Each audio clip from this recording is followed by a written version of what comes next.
Refraction എങ്ങനെയാണെന്ന് കാണാൻ വേണ്ടിയുള്ള നമ്മുടെ എക്സ്പെരിമെൻ്റ് എക്യുപ്മെൻറ്റ്. അപ്പോൾ നമ്മളിതിനെ പ്ലേസ് ചെയ്താൽ വെച്ചിരിക്കുന്ന കോൺവെക്സ് ആണ്. കാണാൻ പറ്റുമല്ലോ. കോൺവെക്സിലേക്ക് നമ്മൾ റേ ഡയഗ്രാം വരയ്ക്കുന്ന ഒരു ഘട്ടം നമ്മൾ എഴുതാൻ പറഞ്ഞാൽ ഈ കാണുന്ന ഈ ലൈറ്റിനെ വിളിക്കുന്ന പേരാണ് റേ എന്ന ടൈം എന്ന് പറയും.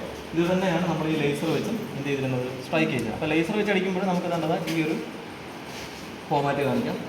ഇത് വെച്ച് അടിക്കുമ്പോൾ ഈ ലേസറിനെ താഴെ അടിക്കുന്നുള്ളൂ, വേറെ കാര്യമൊന്നുമില്ല. നമ്മൾ സെക്കൻഡ് ലൈറ്റ് പ്ലേസ് ചെയ്തു, തേർഡ് ലൈറ്റ് പ്ലേസ് ചെയ്തു. ഈ കാണുന്ന കോൺവെക്സ് ലെൻസ് ആണ് നമുക്ക് കൺഫേം ചെയ്യാൻ പറ്റും. എന്തുകൊണ്ടാണ്? കൃത്യമായിട്ട് എന്ത് ചെയ്യുന്നത്, ഇവിടെ കോയിൻസൈഡ് ചെയ്യുന്നത്. നമ്മൾ ഇതിൻ്റെ ഈ ആംഗിൾ ജസ്റ്റ് അങ്ങോട്ടും ഇങ്ങോട്ടും ഒന്ന് തിരിച്ച് കണ്ടോ. ഈ വരുന്ന 3 ലൈറ്റുകളെ നമുക്ക് എന്ത് ചെയ്യാം, ഈസി ആയിട്ട് എത്ര ദൂരോട്ട് പോയാലും ശരി നമുക്ക് എന്ത് ചെയ്യാം, കൺവേർട്ട് ചെയ്യും. കണ്ടോ. ഇതിനെ നമ്മൾ ഇത്രയും ചേർത്ത് വെച്ചാൽ നമുക്ക് എന്ത് ചെയ്യാം, കൺവേർട്ട് ചെയ്യുക. നമ്മൾ ജസ്റ്റ് ഒന്ന് കണ്ടോ. സോ ഇതിനെ നേച്ചറിനെ വിളിക്കുന്ന പേരാണ് ഏത്, കൺവേർജിങ് നേച്ചർ.